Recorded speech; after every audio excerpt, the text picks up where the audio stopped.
Lene para aqui, mais um episódio do Autocompaixão, um olhar além. E hoje eu vou comentar um pouco sobre um filme chamado Um Pai para Lili, que nesse momento aqui em agosto, quase agosto de 2025, está dentro do streaming da Netflix. E esse é um filme fofura, assim, que pega caixinhas de lenço, porque eu acho que os corações mais gélidos podem ser tocados. É um filme que me lembrou muito um outro filme, que é uma animação chamada Mary and Max. Já é um filme bem mais antigo, deve ter mais de 10 anos, mas me lembrou muito pela relação da amizade, né? Faz muito tempo que eu assisti, eu lembro que eu chorei demais também, que é sempre tocante, né? Duas pessoas que têm essa abertura para a amizade. Ali é um outro contexto, um contexto do autismo, e Um Pai para Lily, nós vemos outros dramas acontecendo. Foi bastante curioso, principalmente, né, particularmente aqui, porque eu estava concluindo um curso chamado Autocompaixão Somática, que é um curso tá dentro da plataforma do Insight Timer. Eu tenho cursos hospedados por lá. E aí eu já tinha dado play nesse filme, mas aqueles 5 minutos que a gente não continua. E acabou que eu mandei na semana a finalização do curso e 2, 3 dias depois eu dei play de novo nesse filme e assisti lá até o final. E aí eu me deparei com 2 padrões, né, das tipologias somáticas que estão muito bem retratados nesse filme. Então lá no curso eu falei sobre tipologias, principalmente a do Kahneman. Então começa ali, né, com Reich, essa questão, da observação das couraças musculares, né, do quanto vai prendendo a nossa respiração, os nossos músculos, como, a vida vai produzindo formas. Depois, né, vem outros estudiosos, alunos do Reich, dando prosseguimento a esses estudos. Um desses é o Kahneman, e eu enfatizei nas 4 tipologias de Kahneman, para a gente compreender, principalmente, muito mais do que uma visão simplista sobre as formas que nós ganhamos, os nossos corpos, as nossas camadas adiposas, inclusive, né, como meios protetivos. E essas proteções têm muitos nomes. Então, eu explorei um pouco sobre esse assunto, sobre alimentação, sobre controle, sobre arquétipos, e modos compassivos, autocompassivos, para a gente lidar com tudo isso, né, modos mais harmônicos, mais orgânicos, né, eh, não objetificados como muitas vezes nós vemos, que tem alguma coisa muito milagrosa. Algumas coisas dão certo, dão muito certo, né, nas cirurgias, nas pílulas e tudo mais, mas existe uma outra composição que em geral não é a maioria dos casos, né, o nosso emocional é muito conectado, é é é é o nosso corpo praticamente, né, o nosso corpo é só a manifestação desse emocional, não existe exatamente 2, e aí a gente vai compreendendo muito mais através também dessas análises, desses estudos, né, dos padrões corporais, no caso. Então eu trouxe isso para dentro do autocompaixão somática. E aí, esse Um Pai para Lili, nós temos retratados 2 padrões principais. O da Lili é o padrão inflado e ela tem todas as características do inflado. Claro que para filmes, né, em geral, tem sempre muito desses estudos mesmo, né, então para composição dos personagens, quem vai fazer o personagem, qual é o corpo desse personagem, qual a estrutura, para que, represente, né. Então eu acredito que, nossa, nesse filme cai assim como uma luva de fato. Talvez por eu estar, né, revendo esse estudo e estar com tudo muito mais aflorado aqui, fez mais sentido ainda, do que vendo qualquer outro filme, né, talvez fosse outro nesse momento que eu visse também encontrasse esses padrões. Mas calhou de ser um pai para Lily, né, então vou dar um pouquinho agora de spoiler aqui, né, para poder comentar um pouquinho, mas a gente vê no começo a Lily ali conversando com o namorado e no celular com uma mensagem trocada, e ela tem vontade de xingar o namorado, ela acaba não fazendo, ela troca por um sem problemas, né, e a gente já começa a ver que tem problema nisso, porque ela não entra em contato com a verdade dos seus sentimentos. Depois a gente vai conhecendo a Lily, vai conhecendo onde estão os traumas, da Lily, quando a gente vai conhecendo o pai, e depois a gente vê ali na sessão, né, da terapia, ela contando sobre a infância e contando de uma forma completamente desconectada ou e se responsabilizando. E a terapeuta ainda muito nova, cai em choros, né, muito novata na área, mas já percebe toda aquela demanda e toda aquela negligência que ela teve. E isso vai transparecendo cada vez mais, né, dentro das necessidades dela. O padrão inflado é esse realmente que infla, né, para poder aparecer.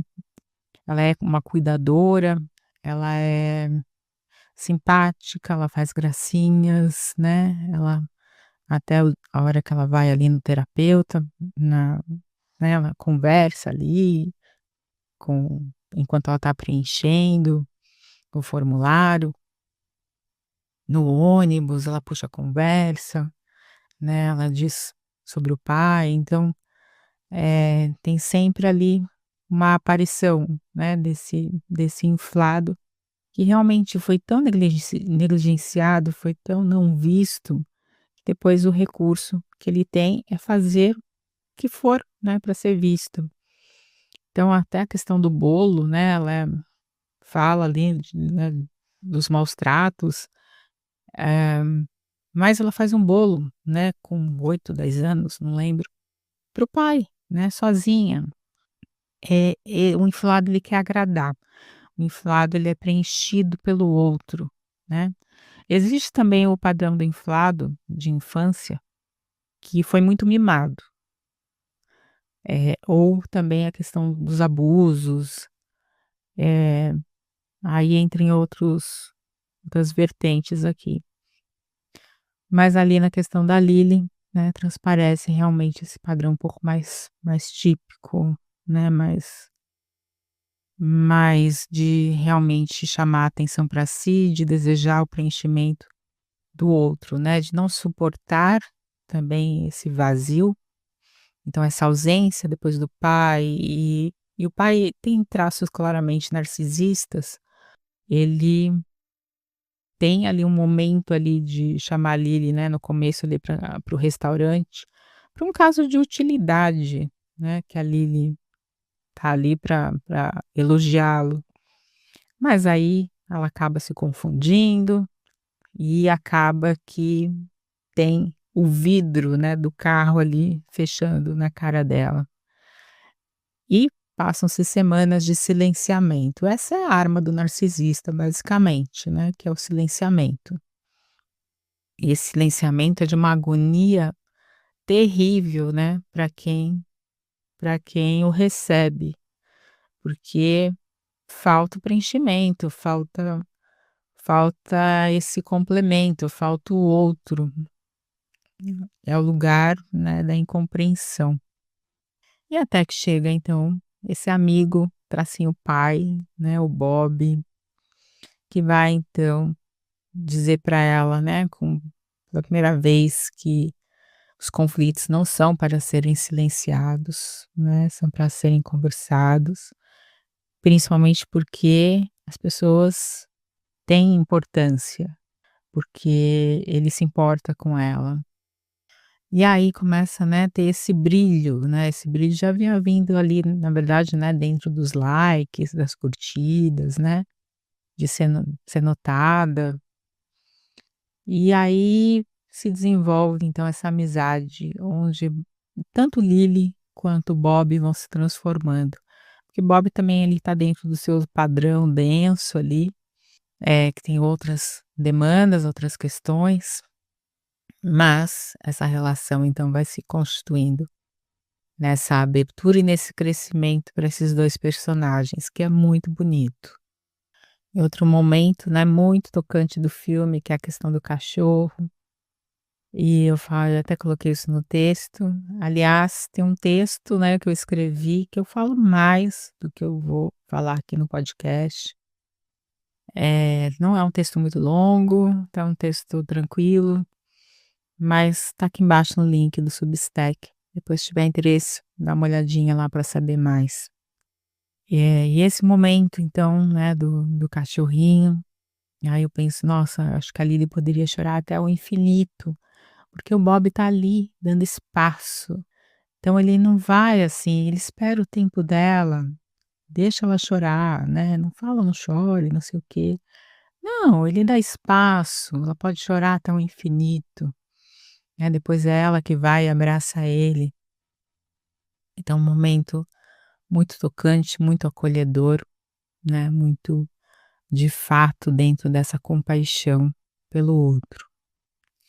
De como a compaixão, né, já falei isso em outros episódios aqui, nos abre a nossa própria autocompaixão, né, a esse lugar onde vai de novo sendo reconstruída a autoestima, né, mas dentro da autocompaixão, dentro desse contato com os sofrimentos que ela teve que olhar de novo para suas dores, revisitar, né, a sua infância, eh, ver coisas que ela, né, talvez não tivesse a estrutura ainda, a capacidade de poder olhar. E aí depois do Bob, como as coisas vão se transformando, inclusive o contato com os seus sentimentos, né, inclusive da raiva, porque o inflado também tem essas camadas, né, de muitos amortecimentos, né, e o corpo faz isso, né, para evitar os impactos futuros, faz isso com proteção. Existe uma grande inteligência do nosso corpo, existe, uma necessidade, né, para as nossas formas se constituírem. Por isso que é muito delicado quando a gente pensa que é só cortar aqui, eliminar aqui, fazer tal coisa.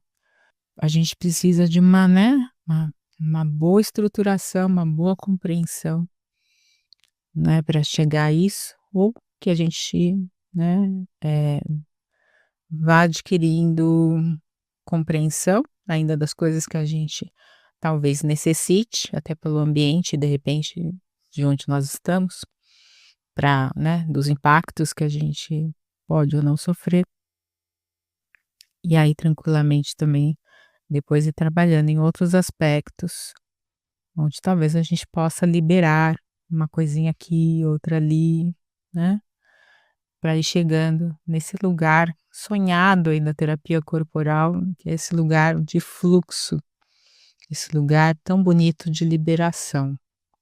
É isso, vou deixar a dica aqui, assista Um Pai para Lili, veja, né, o que você absorve. Eu estou trazendo aqui um olhar, né, diferenciado talvez, para quem nunca ouviu falar das tipologias somáticas. Dá uma olhadinha lá no texto depois, reforçando aqui lá no Substack, e entra lá no site autocompaixão.com.br se você quiser, né, ver sobre esse curso. Tem lá os 7 dias, né, gratuitos da plataforma, tem um valor muito acessível, tem outros conteúdos, não só meu, mas, né, conteúdos muito interessantes, de tanto de cursos como de meditação. É uma das melhores e maiores, né, plataformas sobre meditação e afins. Então, fica a dica, né, entra lá, saiba também sobre terapia. Tem essa terapia que eu gosto que, né, trabalha com processamento de memórias, muito com esse aspecto compassivo. tem o blog, enfim, depois, né, se não conhece ainda, depois dá uma olhadinha lá no site autocompaixão.com.br. Vou ficando por aqui, coloque aqui o que você achou aqui embaixo, se desejar comentar do que você achou do filme, das suas percepções, e até o próximo episódio.